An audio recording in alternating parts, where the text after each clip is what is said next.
Bonjour à tous.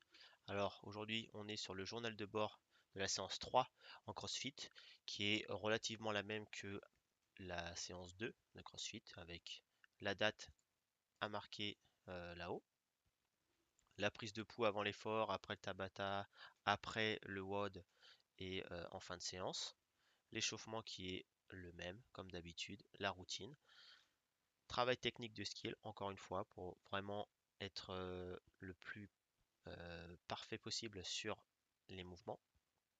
Je rappelle que j'ai également fait des vidéos pour chaque exercice qui se trouve à cet endroit-là pour avoir la bonne gestuelle. Là, ce qui m'intéresse, c'est le workout du jour.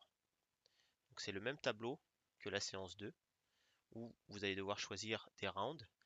Ici, il n'y a pas marqué R1, etc. C'est en termes de points parce que c'est une séance que j'avais fait en évaluation. Mais ça se compte de la même façon. R1, R2, R3, R4, R5, R6, R7. Ce qui change par rapport à la séance précédente, c'est que dans le R7, par exemple, celui que j'ai choisi ici, il y a deux rounds possibles. Soit vous faites celui-ci, soit vous faites celui-ci. Mais en aucun cas, il faut faire les deux. Sinon, ça fait beaucoup trop. C'est soit l'un, soit l'autre. Donc moi, j'ai choisi celui-ci. Donc je remplis de la même façon. Je mets goblet squat, pompe, tuck jump. C'est les trois qui correspondent là. Et les répétitions, c'est ce qui est marqué à côté. 15, 10, 10. On retrouve bien 15, 10, 10. Je prévois de faire sur les 10 minutes 8 rounds.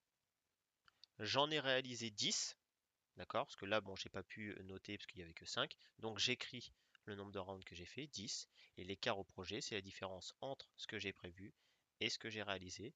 Donc plus 2. Voilà. Prise de pouls juste après la MRAP, 15 minutes de récupération. Et ensuite, il y a un autre WOD. Plus court, parce que là, il s'agit juste de faire un seul round qui est composé de 15 burpees, 12 hang snatch, 10 superman. D'accord? Et donc, il faut se chronométrer sur le temps, combien de temps vous allez mettre pour effectuer ce round. D'accord? Vous vous filmez pendant ce round pour que je puisse vérifier la posture, le rythme et la respiration. N'oubliez pas en fin de séance de faire des étirements. Si vous avez quelqu'un à côté de vous, vous pouvez faire des petits massages sur les muscles que vous avez sollicités. Voilà pour ce qui est de la séance 3 en CrossFit. Bon courage!